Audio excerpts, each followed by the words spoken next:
ইউপিএর সময়ে ডেভেলপমেন্ট হয়নি, ইউপিএর সময় ডেভেলপমেন্ট কম হয়েছে, যেটা প্রধানমন্ত্রী উল্লেখ করছেন। রাজ্যে এসে তৃণমূলকে আক্রমণ করলে ইউপিএ কে অ্যাটাক একটা আছেই, কারণ উনি বলেছেন যে 3 গুণ করে টাকা দেওয়া হয়েছে।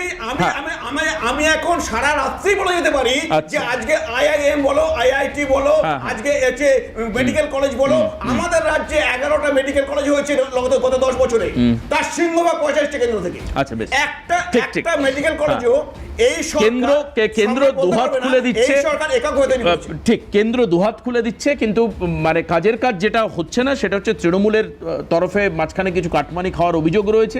পাশাপাশি আমি চন্দনদার কাছে চন্দনদা একটা খুব ইম্পর্টেন্ট জায়গা বলেছেন যে কোনো প্রকল্পকে ডিলে করে দেওয়া। কলকাতা মেট্রোর এখনো একাধিক প্রকল্প রয়েছে যেগুলো ডিলেট প্রকল্প, যেগুলো উদ্বোধন হয়েছে সেগুলো অলরেডি ডিলেট। কিন্তু এই যে কস্ট এফেক্টিভ ব্যাপারটা যেটা আলোচনার মধ্যে আসলো, তার খরচ বেড়ে যাওয়া, সব থেকে বড় সমস্যা দেখবেন আমাদের জাতীয় সুরক্ষা নিয়ে প্রশ্ন যখন উঠছে, ন্যাশনাল সিকিউরিটি নিয়ে কি হচ্ছে, তৃণমূল জমি দিচ্ছে না। মানে খুব ক্যাজুয়াল একটা কথা যেন বলে দিলেই হয়ে গেল, জমি দিচ্ছে না, তার মানে আমি জমি পেলাম না, হাত গুটিয়ে বসে থাকলাম। মেট্রো হচ্ছে না, রাজ্য জমি দিচ্ছে না। এই যে আইনি কি বাধা রয়েছে, আমি চন্দনদা থেকে জানবো, জমি না দেওয়ার এই সমস্যা জটিলতায় ব্যাপক হারে মূল্য বৃদ্ধি হচ্ছে, মানে আপনি যে ইনফ্লেশনের কথা বললেন সেটা কেন এটা হচ্ছে না, কেন সকলের উন্নতির জন্য এই এতক্ষণ ধরে সম্রাটদা তন্ময় একই ফ্রেমে গন্ডগোল করছিলেন, কেন দুজনকে গলা জড়িয়ে ধরছেন না? চন্দনদা, কিছু বাস্তব প্রশ্নের জাঁতা কলে হাঁপিয়ে মরছেন এই রাজ্যের 9.5 কোটি 10 কোটি মানুষ। আপনাদের অবস্থান এই জায়গায়, যেটা আমি বললাম আর কি, যে জমি জট, সরাসরি একটা রাজনৈতিক দলকে না দোষারোপ করে দুজনের সঙ্গে মৈত্রিক সম্পর্ক কেন আসছে না, মানে এই সমস্যাটা কি? মানে বিজেপিও বলছে আমার রাজ্য দরকার, তবেই ডেভেলপমেন্ট হবে, আবার সমস্ত সময় বামেদের সময়, তৃণমূলের সময় কেন্দ্রের বিরুদ্ধে ক্ষোভ। দেবাশিস, এই ঘটনাকে অ্যাড্রেস করতে খুব বেশি সময় লাগার কথা না, কিন্তু একটু বোঝবার প্রশ্ন আছে। তোমাকে আমি একটু পিছিয়ে যাই, খুব বেশি দূরে না। এর আগের পার্লামেন্টে তোমার মনে থাকতে পারে যখন এই মনরেগার এই টাকাটাকে নিয়ে, শুধু তাই না, অন্যান্য যেসব গ্রান্ট, যখন এই ইউটিলাইজেশন সার্টিফিকেট নিয়ে কথা হচ্ছিল, ঠিক সেই সময় একটা বড় দ্বন্দ্ব তৈরি হলো রাজ্য এবং কেন্দ্রের মধ্যে। আমরা জানি একেবারে শুরুর মুহূর্তটা লোকসভার বিরোধী দলনেতা, ইনফ্যাক্ট লোকসভার কংগ্রেস দলনেতা অধীর রঞ্জন চৌধুরী, তোমার মনে থাকতে পারে, সরাসরি বলেছিলেন আমি পিএসসি চেয়ারম্যান হিসেবে আমি ইনিশিয়েট করছি, আপনারা আসুন, আমি কেন্দ্রের সাথে কথা বলি, এটা আমার রাইট, আমরা এটাকে সেটেল করি। সেই সেটেলমেন্টটা অধীর রঞ্জন চৌধুরীর দ্বারা হবে না। এটা খুব স্বাভাবিক, কেন হবে না তুমি জানো। দ্বিতীয় প্রশ্নটা হচ্ছে, ঠিক সেই মুহূর্তে তারা সেই পথে তো গেলেনই না, বরং আন্দোলনের পথে গেলেন আরও নতুনভাবে কনফিউশন তৈরি করতে, এবং সেই কনফিউশনটা তৈরি হয়েছে। অন দি কন্ট্রারি, তুমি দেখো ঠিক উল্টো দিকে দাঁড়িয়ে পশ্চিমবঙ্গের বিজেপির তৎকালীন সভাপতি বলেছিলেন আমরা কেন্দ্রের থেকে টাকা তুড়ি মেরে এনে দিতে পারি, মনে থাকতে পারে, তুড়ি মেরে এনে দিতে পারি, কিন্তু আজকে বিজেপির সাথে তাদের কম্প্রোমাইজ করতে হবে। প্রশ্নটা কি কম্প্রোমাইজেশন? আমরা তো বলছি ফেডারেল স্ট্রাকচারটাই তো কম্প্রোমাইজড, এটাই তো কম্প্রোমাইজেশন। প্রধানমন্ত্রী বলবেন আমি ইনাগুরেশন করে দিলাম, এই কাজগুলো আগামী বছরে হবে, আর মুখ্যমন্ত্রী বলবেন পাশে দাঁড়িয়ে, অনুষ্ঠানে দাঁড়িয়ে, যে আমি এর জন্য প্রধানমন্ত্রীকে ধন্যবাদ দিলাম এবং আমরা সহায়তা করব। এই ছিল স্ট্রাকচার।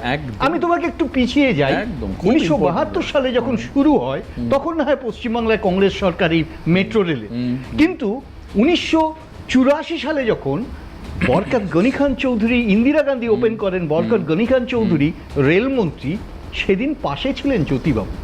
তোমার মনে থাকতে পারে যখন ইস্ট ওয়েস্ট মেট্রো প্রণববাবু উদ্বোধন করেন, পাশে ছিলেন বুদ্ধদেব ভট্টাচার্য। আমার এই ইতিহাসকে খুব ভালো ইতিহাসকে যদি ভুলে যাই, তাহলে আজকে সম্রাট এবং তন্ময়দাদের এই দ্বন্দ্ব আমি থামাতে পারবো। একদম খুব ভালো। ঝন্টুদার কাছে আসবো। ঝন্টুদা, এই যে রাজ্যের জন্য আমি নিজেকে উজাড় করে, সেখানে আমার রাজনৈতিক পরিচয় কিছু থাকবে না, সত্যি কিন্তু এই কৌলিন্যের আজকে অভাব, মানে কেন এটা হচ্ছে আমি জানি না। আমি বলছি এক কথায় ডার্টি পলিটিক্স। আমি বলছি তোমাকে, দেখো লন্ডনে যখন খুব ক্রাইসিস চলছে না, তখন লন্ডনের সব দল একটা প্ল্যাটফর্মে এসে একটা স্লোগান তুলেছিল, লন্ডন ফার্স্ট, লন্ডন আগে, লন্ডন ফার্স্ট, সবকিছু বিসর্জন লন্ডন আগে। একদম।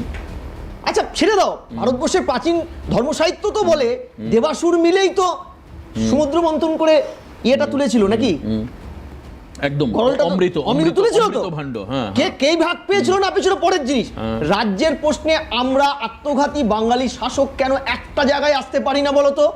ভারতবর্ষে তো বহু রাজ্য একদম। অপোজিশনে আছে। একদম, সম্রাটদা কিছু বলবেন। লাস্ট হ্যাঁ, একটাই। হ্যাঁ, হ্যাঁ। আর তুমি বলছো ক্যাগ ওয়েবসাইটে জল করছে রিপোর্টটা যে 1,94,000 কোটি টাকা খরচের হিসাব দেয়নি 11 সাল থেকে 21 সালের মার্চ পর্যন্ত। এখন অঙ্কটা 2,29,000 কোটি টাকা। একদম, যেটা তন্ময়দা ক্যাগের রিপোর্টটা একদম, পরিষ্কার। তন্ময়দা পুরো অ্যামাউন্টটা বলেছেন 2,29,000 কোটি টাকা। একদম। লাস্ট কথা যে তুমি কারা একশো দুর্নীতি আটকাবে? 2019 সালে বেলডাঙ্গায় এফআইআর এ বিডিও বিরূপাক্ষ মিত্রর নাম ছিল, যে তার নিজের বোনের অ্যাকাউন্টে সুজাপুর কুমার 17,450,000 কোটি টাকা ট্রান্সফার করে দিয়েছে।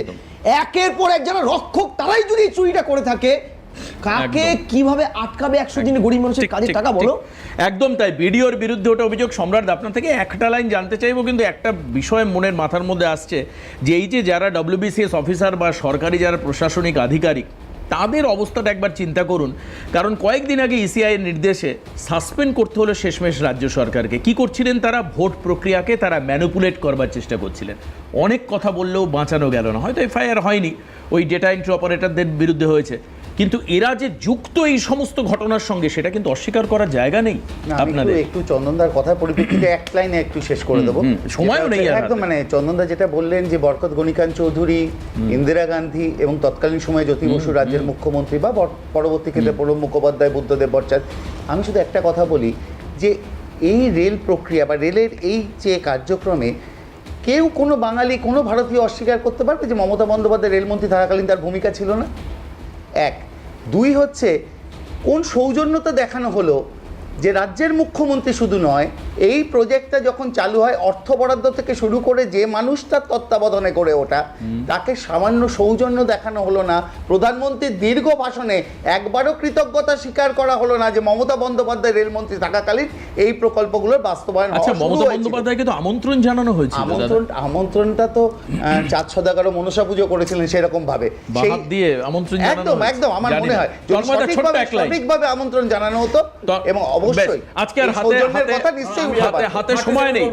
30 সেকেন্ড। দাদা এক লাইন দেখুন ওনাকে আমন্ত্রণ জানানো হয়েছে, ওনার যাওয়ার মুখ নেই।